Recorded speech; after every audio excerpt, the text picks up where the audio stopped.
ஒடுக்கப்பட்டவர்கள் சார்பாக கேட்கிறேன் உரிமை, அடைக்கப்பட்டவர்கள் சார்பாக. இன்றைக்கு மருது பாண்டியருக்கு விழா யார் எடுக்கணும்? அரசாங்கம் எடுக்கணும். ராஜராஜ சோழனுக்கு நாங்கள் விழா எடுக்கிறது இல்லை. ஆனால் அதே போல் கடற்படையை கட்டிய மகத்தான தலைவர் மாவீரன் பிரபாகரனுக்கு விழா எடுக்கணும். மருது பாண்டிய கூட்டத்தை நடத்துவதில் காவல்துறைக்கு என்ன பிரச்சனை? இதை விட அசிங்கமாக இந்த காவல்துறையினுடைய உள்நோக்கத்தை சொல்லிட முடியாது. 2000 கோடி லஞ்சத்தை கொடுத்த அதானிக்கு நாங்கள் பிடிவாரண்டு சண்டை போட போறோம். சண்டை இங்க சிவகங்கையில, காளையார் கோயில்ல, திருப்பத்தூர்ல எங்க போய் விட்டுட்டு வரலாம் பாருங்க. ஆளு திருச்சியில வெள்ளக்காரன் இருக்கிற, வெள்ளக்கார படை இருக்கிற கோட்டை சுவரிலே போய் ஒட்டி விட்டு வந்தான் சின்ன மருது. எதிர்காலத்தில் தடை இங்க மட்டும் இல்ல, நாளைக்கு டங்ஸ்டன் அரிட்டாபட்டி விவகாரம், மதுரை ஆட்சித்தலைவர் முன்னாடி போராட்ட முறைக்கு அனுமதி இல்லை.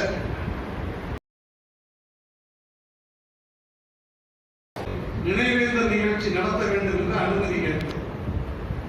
அங்கே மிக கடுமையான போக்குவரத்து நெரிசல் ஏற்படும், எனவே உங்களுக்கு அனுமதி இல்லை என்று சொன்னார். புதுக்கோட்டையில பாலத்தை காண்பித்தார்கள். இப்படி ஒவ்வொரு இடத்திலேயும் ஒவ்வொன்றை காண்பித்துக் கொண்டிருக்கிறார். காரைக்குடியில மருது பாண்டியருக்கு விழா எடுக்க வேண்டும் என்று சொன்னால், இல்லை இல்லை, நீங்கள் மருது பாண்டியருக்கு விழா எடுக்க கூடாது என்று எங்களுக்கு சொல்லுகிறார். எங்களுடைய மூத்த முன்னோடி பிஎல்ஆர் கோபப்பட்டு பேசினார். அவர் ரொம்ப காலமா கோபப்பட்டு தான் பேசுறாரு. இந்த நாட்டில் நடக்கிற அநீதிகளை எதிர்த்து கேட்டால், கோபப்பட்டால் அவர் என்ன பண்ணி வச்சிருக்காரு தெரியுமா? தப்பா எடுத்துக்க கூடாது. ரவுடி சீட் ஒன்று ஓபன் பண்ணி வச்சிருக்காங்க. அதானே, ரவுடி சீட் ஒன்று ஓபன் பண்ணி வச்சிருக்காங்க. இதே மாதிரி ஒரு கதை எனக்கு நடந்துச்சு, அதனால சொல்றேன். இங்க பழக்கருப்பையா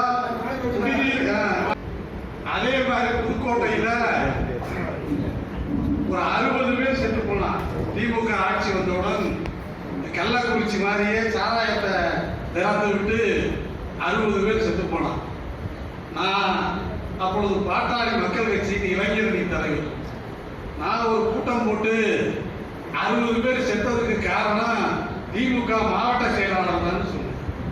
அவர்தான் இந்த கள்ளச்சாராய கடையை ஓபன் பண்ணி விட்டவர் திருவப்பூர் பகுதியிலேன்னு சொன்னேன். உடனடியா எனக்கு போலீஸ் ரவுடி சீட்டை ஓபன் பண்ணிடுச்சு. நான் கள்ளச்சாராயத்தில் 60 பேர் செத்துருக்கான், ஏன் செத்தா அதுக்கு காரணமானவனை பிடிச்சி உள்ள வைனா எனக்கு எஸ்டி சீட் ஓபன் பண்ணி ரவுடி அப்படின்னு சொல்லி ஒரு காவல் நிலையத்தில் வந்து பெரிய போட வைக்கிறான். நான் இதற்கு எதிராக நீதிமன்றத்திற்கு போனேன். நான் எதுக்கு இங்க பிஎல்ஆருக்கு சொல்றேன்னா, நான் நீதிமன்றத்துக்கு போய் ஒரு உத்தரவை வாங்கினேன். தமிழ்நாட்டின் வரலாற்றிலேயே போலீஸுக்கு அபராதம் விதித்த ஒரே வழக்கு என்னுடைய வழக்கு தான். தெய்வம்னு ஒரு இன்ஸ்பெக்டர் இருந்தாரு. ஓபன் கோர்ட்ல ஜட்ஜி 5000 ரூபாய் அபராதம் சொல்லிட்டார் அந்த இன்ஸ்பெக்டருக்கு.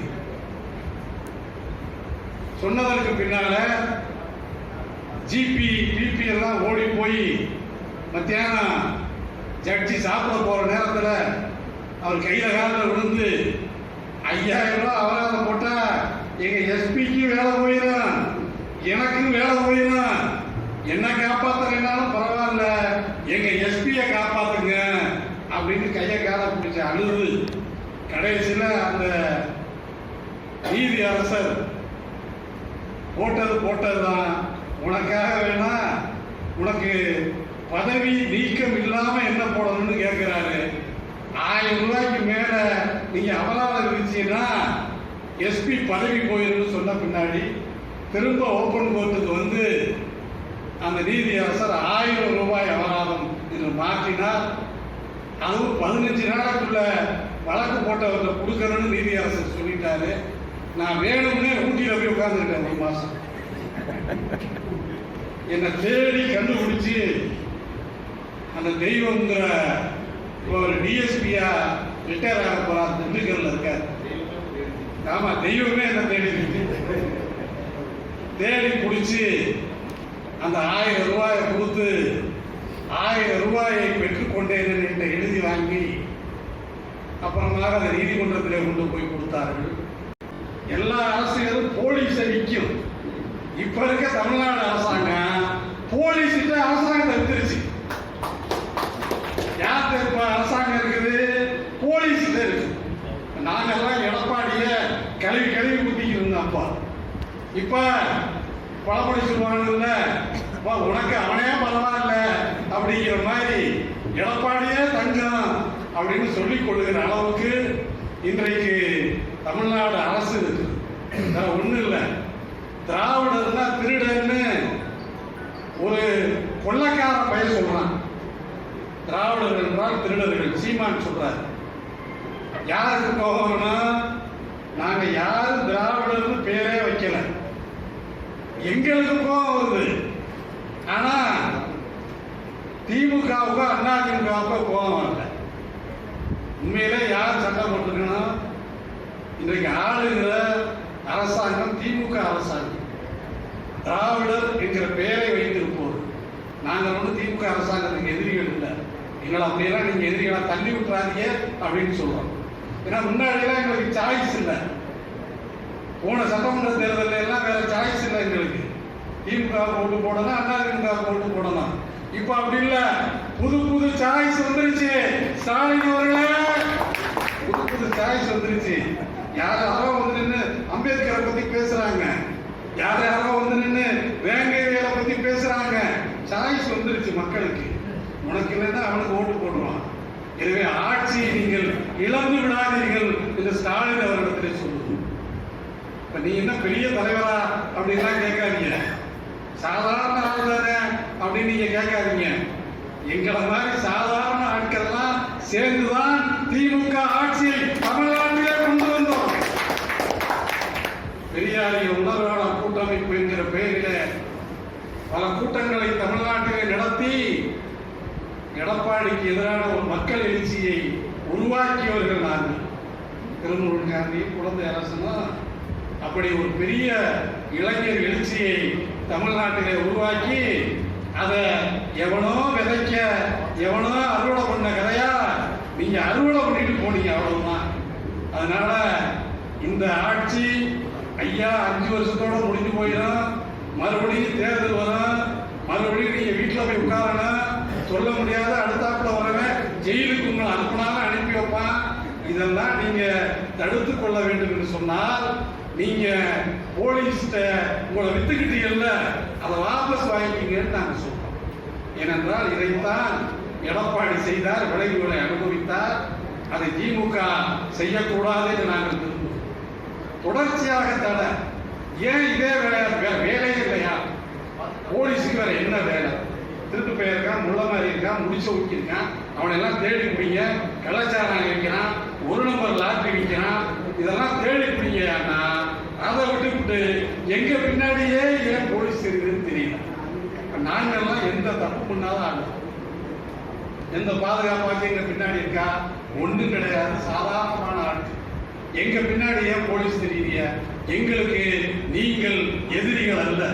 உங்களை எல்லாம் நாங்க எதிரிகளா மதிக்கிறதே கிடையாது. எங்களுக்கு எதிரி மோடி, அமித்ஷா, அந்த ரேஞ்சில் நாங்க சிந்திச்சுக்கிட்டு இருக்கிறோம். நீங்க கல்வி சட்டை போட்டு குறுக்கால போறீங்க, குறுக்கால போகாதீங்க. எங்களுக்கு அது வேலை இல்லை. இன்றைக்கு மருது பாண்டியருக்கு விழா யார் எடுக்கணும்? அரசாங்கம் எடுக்கணும். ஏனென்றால் இந்த நாட்டில் ஒரு மகத்தான அரசை இந்த பகுதியில நடத்தியவர்கள் மருது பாண்டியர். எல்லா சமூகங்களையும் ஒருங்கிணைத்து ஒரு பேராண்மை மிக்க அரசை உருவாக்கியவர்கள் மருது பாண்டியர். மருது பாண்டியர்களை உருவாக்கியவர்கள் சாதாரண நாட்டில் வீரமங்கை வேலு நாச்சியார் உங்களுக்கு தெரியும். வேலு நாச்சியாரா ஜான்சி ராணியாங்கிற பிரச்சனைய நம்முடைய தமிழ் கார்த்திக்கு எடுத்து சொல்லிட்டு போனாரு. குழந்தை அரசன் அதை வழிமொழிந்தார்.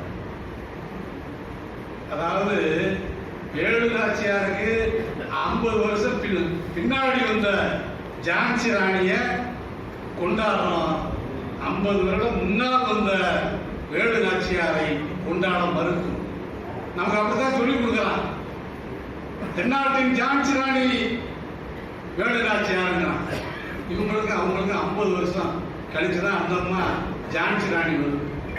ஜான்சி ராணி வருவதற்கு முன்னாலேயே வேலு நாச்சியார் இங்கே வந்து விட்டார். அரசை இழக்கிறார். முத்து வடுகநாத தேவரை கொலை செய்கிறார்கள். வேலு நாச்சியாரின் கணவரை கொலை செய்த ஆட்சி ஆங்கிலேய அரசாங்கம் விடுங்குகிறது. உண்மையிலே ஆங்கிலேய அரசாங்கம் இங்கே இந்த ஆட்சியை கைப்பற்றவில்லை. ஆற்காடு நவாப்கள் தான் இங்க ஒரிஜினல் ஓனர்ஸ், முதலாளி. அவர்கள் தான் இந்த பகுதியை வைத்திருந்தார்கள். அவர்களுக்கு கீழே சிற்றரசர்களாக ராமநாதபுரம் சேதுபதியும் சிவகங்கை முத்துவடுகநாத தேவரும் இருந்தார். ஆக ஆற்காடு நவாபிடமிருந்து வெள்ளைக்காரன் அதை கைப்பற்றிக் கொண்டான். ஆற்காடு நவாபை விரட்டி விட்டுவிட்டு வெள்ளைக்காரன் உள்ளே நுழைந்து வீரமங்கை வேலு நாச்சியாரை பதவியை விட்டு இறக்குகிறார். வேலு நாச்சியார் எங்கே போகிறார்? வேலு நாச்சியார் மரவர் சமூகத்தை சார்ந்தவர். இவருடைய தளபதிகள் அகம்படிய சமூகத்தை சேர்ந்தவர். நம்முடைய வக்கீல் சொன்னார்ல, என்னுடைய சட்ட ஆலோசனை, அவர்கள் அகம்படிய சமூகத்தை சார்ந்தவர். இவர்களை ஆட்சியை விட்டு நீக்கியவுடன் வேலு நாச்சியாரை அழைத்துக் கொண்டு விருப்பாட்சி ஜமீன்தார் கோபால் நாயக்கரை போய் பார்க்கிறார். ஒருத்தர் மறவது, இந்த இருக்கிற அகம்படியர்கள். இவர்கள் சந்திப்பது ஒரு நாயக்கரை போய்.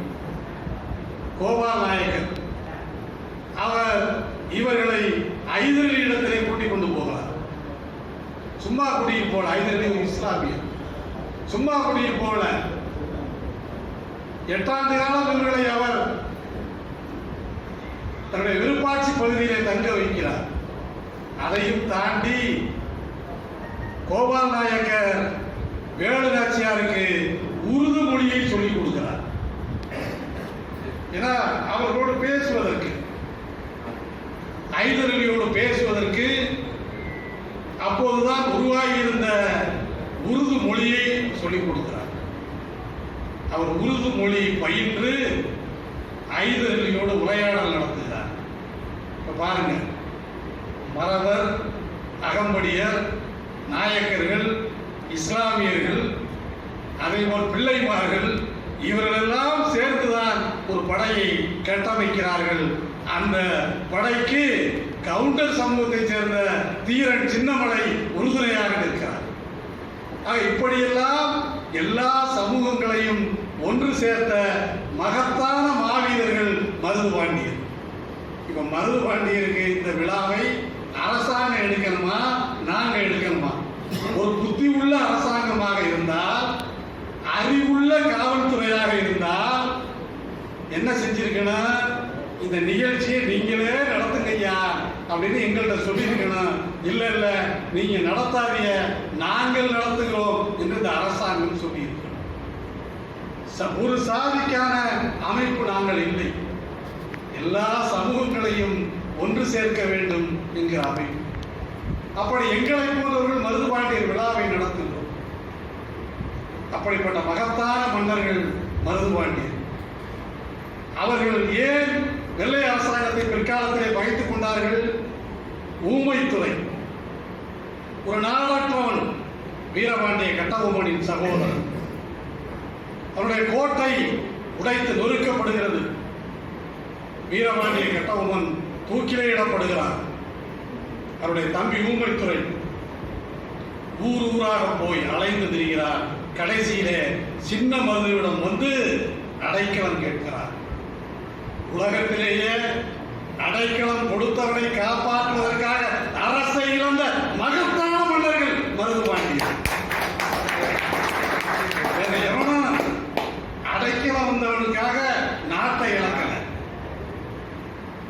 ஐயோ இங்க வராத ஓடிப்போ அப்படின்னு சொல்லுவாங்க. ஆனா மருதுபாண்டியர்கள் அடைக்கலம் வந்தவனை காப்பாற்றுவதற்காக அரசை இழந்தார். போலி அரசை மட்டும் இழக்கல, உயிரை இழந்தார்கள், மறந்துறார்கள். 500க்கும் மேற்பட்டவர்கள் வரலாற்றிலே சொல்லுகிறது. திருப்பத்தூரில பனைமரத்தெல்லாம் வெட்டி கொண்டு வச்சு பனை மரத்திலே தூக்கிவிட்டார்.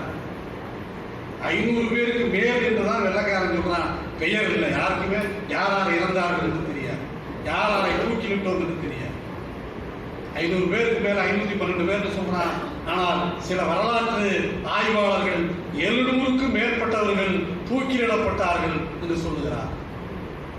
அந்த 700க்கும் மேற்பட்டவர்களிலே வெறும் மருதுபாண்டியனுடைய அகம்படியர் சமூகத்தை சார்ந்தவர் மட்டுமல்ல, ஒடுக்கப்பட்ட மக்கள் இருக்கிறார்கள், மறவர்கள் இருக்கிறார்கள், ஏன் சில கல்லர்கள் கூட அதில் இருக்கிறார்கள், பல இஸ்லாமியர்களும் அதில் தூக்கிலிடப்பட்டிருக்கிறார் மருதுபாண்டியருக்கு துணைக்கு போனதால். இப்படிப்பட்ட எல்லா மக்களையும் ஒன்று சேர்த்து ஒரு பிரம்மாண்டமான மக்கள் எழுச்சியை உருவாக்கிய மகத்தான போராளிகள் அவர்கள். மன்னர்கள் சொல்ல வேண்டியதில்லை. நீங்க நல்லா கவனிங்க. நாங்க யாராருக்கெல்லாம் விழா எடுக்கிறோம் தமிழ் தேசிய கூட்டணி சார்பா, பெரிய பெரிய ராஜாக்களுக்கு நாங்க எடுக்கல. நாங்க மருதுபாண்டியருக்கு விழா எடுக்கிறோம், தீரன் சின்னமலைக்கு விழா எடுக்கிறோம், திப்பு சுல்தானுக்கு விழா எடுக்கிறோம். இவர்கள் யாரும் பாரம்பரியமாக மன்னர்கள் இல்லை. மக்களின் பேர் ஆதரவான ஒரு நாட்டை உருவாக்கி அந்த நாட்டை ஆண்டவர்கள். திப்பு சுல்தானாக இருக்கட்டும், ஐதர் அலியாக இருக்கட்டும், மருதுபாண்டியர்களாக இருக்கட்டும், தீரன் சின்னமலையாக இருக்கட்டும், இவர்கள் எல்லோரும் பாரம்பரியமான மன்னர்களாக இருந்ததில்லை. இவர்கள் எல்லோரும் மக்களால் மன்னர்களாக ஆக்கப்பட்டவர். திப்பு சுல்தான் அப்படித்தான், ஐதர் அலி அப்படித்தான், தீரன் சின்னமலையும் அப்படித்தான், மருதுபாண்டியர்களும் அப்படித்தான். அப்ப நாங்கள் எவ்வளவு தெளிவாக இந்த வேலையை செய்கிறோம். ராஜராஜ சோழனுக்கு நாங்கள் விழா எடுக்கிறது இல்லை, ஆனால் அதே போல் கடற்படையை கட்டிய மகத்தான தலைவர் மாவீரன் பிரபாகரனுக்கு விழா எடுக்கிறோம். ஏன் ராஜராஜ சோழனுக்கு விழா எடுக்க தெரியாதா? பாரம்பரியமாக வந்தவர். அவர் படை கட்டுவதில் ஒன்றும் பெரிய விஷயம் இல்லை. ஆனால் இவ்வளவு பெரிய ஏகாதிபத்திய அரசுகளை எதிர்த்து ஒரு மனிதன் ஈழத்தில் படை கட்டினானே, அவனுக்காக நாங்கள் விழா எடுத்தோம். மருதுபாண்டியருக்கு விழா எடுத்தோம். இதுல காவல்துறைக்கு என்ன சங்கடம்? இந்த அரசாங்கத்துக்கு என்ன சங்கடம்? காவல்துறைக்கு என்ன பிரச்சனை? அரசாங்கத்துக்கு என்ன பிரச்சனை? ஒரு பிரச்சனை இல்லை. நாங்கள் இன்னாருக்கு ஓட்டு போடாதெல்லாம் இப்ப சொல்ற நிலைமையிலே இல்லை. ஆனால் திமுக அரசாங்கத்துக்கு சொல்லிக்கொள்ள விரும்புகிறேன், வர இருக்கிற தேர்தலிலே உங்களுக்கு ஓட்டு போடாதீர்கள் என்று சொல்லுகிற நிலைமையை எங்களுக்கு உருவாக்கி விடாதீர்கள். இதுவரை திமுக ஓட்டு போடாது நாங்கெல்லாம் சொல்லல. அப்படி ஒரு நிலைமையை தமிழ்நாட்டிலே திமுக அரசாங்கம் உருவாக்கி விடக்கூடாது. அதிமுகவை கடந்த காலத்தில் விமர்சித்தோம். இன்றைக்கு நீங்கள் என்ன செய்து கொண்டிருக்கிறீர்கள்? அந்த டெல்டா பகுதியில தெரியாம கையெழுத்து போட்டோம்னு சொல்றீங்க. அரிட்டாப்பட்டியில தெரிஞ்சு போட்டியலா தெரியாம போட்டியலா? இன்றைக்கு கூட மேலூர் பக்கத்தில் இருக்கிற அரிட்டாப்பட்டிக்கு ஒரு சில மணி நேரத்துக்கு முன்னாலே நம்முடைய தோழர் திருமுருகன் காந்தி போய் பார்த்துட்டு வந்திருக்கிறார். நாளைக்கு எங்களுடைய அமைப்பு உட்பட எல்லோரும் சேர்ந்து இங்கே போராட்டம். அந்த போராட்டத்துக்கும் இந்த அரசாங்கம் தடை விதித்திருக்கு. தொடர்ச்சியாக நீங்கள் தடையை மட்டுமே விதித்துக் கொண்டு வருவீர்களேயானால் தடையை உடை என்கிற நிலைமையை தமிழக மக்கள் உருவாக்குவார். இன்னும் ஒரு சின்ன கட்சிக்காரன் என்ன இப்படி எடுத்து பேசுறான்னு நினைக்காதீங்க. நாங்கெல்லாம் தீக்குச்சிகள் தான். நானும் குழந்தை அரசனும் திருமுருகன் காந்தியும் தீக்குச்சி தான். ஆனா ஒரு தேசத்தை கொளுத்துகிற வல்லமை இந்த தீக்குச்சிகளுக்கு இருக்கிறது. எனவே எல்லா சமூக மக்களும் ஒன்றிணைய வேண்டும் என்கிற ஒரு பேரவாவின் காரணமாகத்தான் மருதுபாண்டியன் நிகழ்வை நாங்கள் முன்னெடுக்கிறோம். இது நாங்கள் முன்னெடுத்திருக்கிற 4வது ஆண்டு.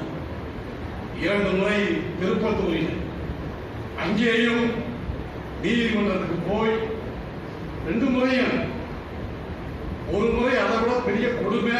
ஒரு ஜட்ஜி 2வது ஒரு தீர்ப்பு சொல்றாரு. 2வது முறை போகையில் முதல் தடவை 2வது தடவை கூட்டம் நடத்துறோம். ஜட்ஜி ஒரு உத்தரவு போடுறார். தமிழக மக்கள் ஜனநாயக கட்சியை சேர்ந்தவர்களை தவிர வேறு யாரும் இந்த மேடையில் பேசக்கூடாது. மகத்தான மக்கள், அதாவது இங்கே நாங்கள் போட்டிருக்கிறோம் மக்கள் அரசு. ஏனென்றால் தங்களை அந்த ஜம்புத்தீவு பிரகடனத்தின் போது திருச்சியில கோட்டை வாயிலில மரியாதைக்குரிய சின்னம் வருது.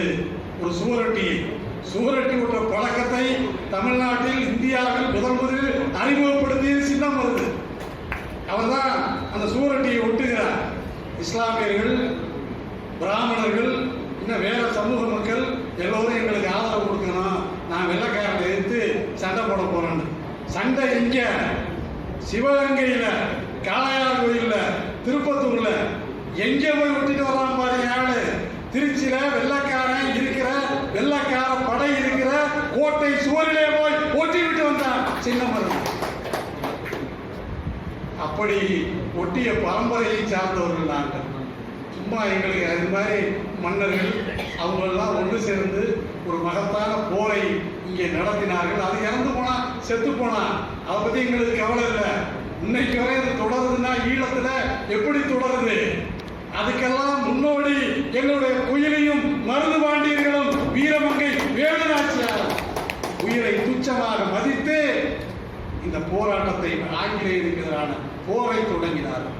உங்களை மாதிரி சௌரியமா ஏசியில் உட்கார்ந்துக்கிட்டு தமிழக மக்கள் ஜனநாயக கட்சி கூட்டம் நடத்தணுமா வேணாம், அதுல திருமுருகன் காந்தி பேசணுமா வேணாமா, அதுல குழந்தை அரசன் பேசணுமா வேணாமான்னு முடிவெடுத்து இருக்கிற இடத்துல அவர்கள் இல்லை. எனவே தயவு செய்து புரிந்து கொள்ளுங்கள், எங்களுக்கான எதிரி எங்கேயோ இருக்கிறார்கள். அவர்களுக்கு எதிரான பெரும் போரை நாங்கள் நடத்தி கொண்டிருக்கிறோம். இதுல திமுகவோ அதிமுகவோ காவல்துறையோ எங்களுக்கான எதிரிகள் இல்லை. நாங்கள் சனாதானத்துக்கு எதிரான பெரும் போரை தொடங்கி இருக்கிறோம். அந்த போரிலே நாங்கள் வெற்றி பெறுவோமா இல்லையா என்பதெல்லாம் பிரச்சனை. ஒரு பெரும் தீயை இந்த தேசத்திலே நாங்கள் பற்ற வைத்திருக்கிறோம். அந்த தீ சனாதானத்துக்கு எதிரான தீ. அதை நோக்கி நாங்கள் நகர்கிறோம். சனாதானத்துக்கு ஆதரவாக எந்தெந்த சக்திகள் இருக்கிறதோ அவற்றை அம்பலப்படுத்துகிற போரிலே நாங்கள் ஈடுபட்டு இருக்கிறோம். எனவே காவல்துறை நண்பர்களை, தோழர்களை, அரசே தயவு செய்து எங்கள் போராட்டத்துக்கு இடையிலே நீங்கள் வர வேண்டிய அவசியம் இல்லை. உங்களை நாங்கள் எதிரிகளாக கருதவில்லை என்று சொல்லி ஒரு சிறப்பான வாய்ப்பை ஏற்படுத்தி கொடுத்த சிவகங்கை மாவட்ட தமிழக மக்கள் ஜனநாயக கட்சிக்கு மகத்தான நன்றியை தெரிவித்து விடைபெறுகிறேன். நன்றி. இந்த காவல்துறை என்ன யோகியதை கேட்கிறேன். இந்த வரலாறு நாங்கள் பேசக்கூடாது. நான் கேட்கிறேன், தமிழ்நாடு இங்க இருக்கக்கூடிய சிவகங்கையோட எஸ்பி, டிஎஸ்பி, இந்த அனுமதி பத்தி இன்ஸ்பெக்டர், சப் இன்ஸ்பெக்டர் எல்லாரும் வரட்டும். நாங்க மேடை வர்றோம், முடிஞ்சாடி 1 மணி நேரம் இந்த மருதுபாண்டியர் இந்த வரலாறையும், பாளையக்காரர் போராட்டத்தையும், வெள்ளையர் ஆட்சியும், காலனியையும் பற்றி பேசுவோம். ஒரு தற்கொலை கூட்டம் வந்து உட்கார்ந்துக்கிட்டு நீங்க எல்லாரும் முடிவு பண்றீங்களா? வரலாறு தெரியுமா உங்களுக்கு?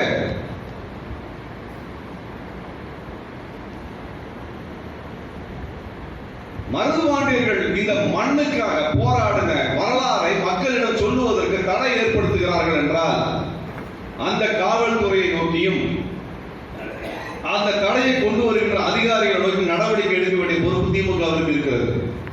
இந்த அதிகாரிகள் மீது உடனடியாக நடவடிக்கை தேவை. இவர்கள் பணியிடை நீக்கம் செய்யப்பட வேண்டும். ஏனென்றால் ஒரு வரலாற்றை நாங்கள் மக்களிடம் சொல்லுவதை தடுக்கிறார்கள் என்றால், சாதி வெறி உணர்வோடு காவல்துறை நடந்து கொள்கிறது என்றால், நாம் அடுத்து நடத்த வேண்டிய போராட்டம் எஸ்பிக்கு எதிராகவும் இந்த காவல்துறைக்கு எதிராகவும் முற்றுகை போராட்டத்தை இந்த சாதி வெறி நபர்களை, வரலாற்று தற்கொலைகளை வெளியேற்றுவதை தவிர வேற என்ன இருக்கு சொல்லி பார்ப்போம். வேற என்ன சொல்லி பார்ப்போம். ஒரு இஸ்லாமியர்கள் இருக்கக்கூடிய அமைப்பு, சாதி கடந்தவர்கள் இருக்கக்கூடிய அமைப்பு, அம்பேத்கரியவாதிகள் இருக்கக்கூடிய அமைப்பு, பெரியாரியவாதிகள் இருக்கக்கூடிய அமைப்பு மருதுபாண்டியரை பற்றி பேசக்கூடாதா? பேசக்கூடாதா? என்ன சிக்கல் வந்துடும்? காரைக்குடி காவல்துறை என்ன பிரச்சனை? உங்களுக்கு சாதி வெறி என்பதை தவிர என்ன இருக்குது? மதவெறி தவிர என்ன இருக்கிறது? ஒரு அம்பேத்கரியவாதியும் ஒரு பெரியாரியவாதியும் பிரபாகரனை ஏற்றுக்கொண்டவர்கள் எல்லாம் மருதுபாண்டியரை பேசக்கூடாது என்கின்ற வக்கரம் காவல்துறை அதிகாரிகள் இருக்கிறது என்றால் அவர்கள் மத்தியில் இருக்கக்கூடிய சாதி வெறியை நாம் அம்பலப்படுத்த வேண்டியிருக்கிறது. மருதுபாண்டியர்கள் சாதி கடந்தவர்கள், மருதுபாண்டியர்கள் யாரை எதிர்த்து போரிட்டார்கள் என்றால் உங்களை போன்ற இந்த காவல்துறையை போன்ற வக்கிரம் பிடித்த வெள்ளையர்களை எதிர்த்து தான் போரிட்டார்கள். நாங்கள் அந்த மரபுக்கு வந்தவர்கள், நாங்கள் அந்த மரபிலே வந்தவர்கள். இந்த அடக்குமுறையை பார்த்து எத்தனை நாள் தான் அமைதியாக இருக்குது? 1 வருஷம், 2 வருஷம், 3 வருஷம், 4 வருஷம் தொடர்ச்சியா தடை ஓடிட்டே இருக்கிற அந்த காவல்துறையுடைய யோகியத்தை அமலப்பட்டு நான் சொல்றேன். தமிழக மக்கள் ஜனநாயக கட்சியினுடைய தோழர்கள் தயவு செய்து இந்த காவல்துறை அதிகாரிகள் எல்லாம் பெருசால யோகியமான இருக்க மாட்டாங்க. எல்லாம் லஞ்சம் வாங்குற பாதி பேர் இருப்பாங்க. இனிமேல் நம்ம இந்த போராட்டம் இந்த கூட்டத்தை நடத்துறது இந்த காவல்துறை அதிகாரிகள், தடை செய்யக்கூடிய அதிகாரிகள் ஒவ்வொருவருடைய லஞ்ச பட்டியலை வெளியே கொண்டு வந்தாங்க. நம்ம இந்த வேலை விட்டுறோம். நம்ம சரிங்க, நாங்கள் வரலாறு பேசலைங்க, சம்பை விட்டு பாதுகாக்கிறத கைவிட்டுறோம், அல்லது தொழிலாளர் பிரச்சனை கைவிட்டு இனிமேல் காவல்துறை யாரெல்லாம் லஞ்சம் வாங்குறாங்க, யாரெல்லாம் கஞ்சா விற்கிறவங்க தொடர்பு வச்சிருக்காங்க, யாரா சாராய கடையில் தொடர்பு வச்சிருக்காங்க மட்டுமே வேலை செய்ய ஆரம்பிக்கும். பண்ணலாமா? சொல்லுங்க, பண்ணலாமா? அதானே வேணும் தமிழ்நாடு காவல்துறைக்கும் காரைக்குடி காவல்துறைக்கும். இதை செஞ்ச சந்தோஷமா? நாங்க சொல்றோங்க, இந்திய அரசு இலங்கையோடு சேர்ந்து என்னென்ன வேலைகள் எல்லாம் செய்தது என்கின்றவற்றை எல்லாம் வெளியில் எடுத்து அம்பலப்படுத்தியவர்கள் நாங்கள். உங்க வண்டவாளத்தை எடுத்து வருவதற்கு ரொம்ப நேரம் ஆயிடுது. உங்க வண்டவாளத்தை எடுத்து வருவதற்கு ரொம்ப நேரம் ஆயிடுது. தோழர் கேம் ஷெரி அவர்கள் தெளிவா சொன்னாங்க, நாங்கள் வேறு பிரச்சனைகளை, வேறு எதிரிகளை பார்த்து வேலை செய்து கொண்டிருக்கிறோம், உங்களை பார்த்தல்ல. நீங்க வாங்குற 5 ரூபாயும் 10 ரூபாயும் வாங்கக்கூடிய லஞ்சத்தை பட்டியல் எடுத்து போறது ரொம்ப நேரம் ஆகாது எங்களுக்கு. எவ்வளவு நேரம் ஆகும் எங்களுக்கு? எவ்வளவு நேரம் ஆகும் உங்களுக்கு? நான் சொல்றேன், இந்த அரங்கில நான் பேசுகின்ற பொழுது எனக்கு 15 ஆண்டுகளுக்கு முன்பு இதே ஹோட்டலில் அன்றைக்கு உள்துறை அமைச்சராக இருந்த ப. சிதம்பரத்திற்கு எதிராக இங்க தமிழ்நாடு முழுவதும் திரண்டு வந்து நாங்கள் தேர்தலில் பரப்புரை செய்த அந்த நாட்கள் நினைவுக்கு வருகிறது. அன்றைக்கு எத்தனை அடக்குமுறை இருந்தது? அன்றைக்கு அவர் உள்துறை அமைச்சர். அதையெல்லாம் எதிர்த்து துணிஞ்சு நாங்கள் நின்று இந்த அரங்கிலே நாங்கள் தங்கி இருந்துதான் அந்த பரப்புரையை மேற்கொண்டோம். அன்றைக்கு ப. சிதம்பரம் தோற்று போனார்.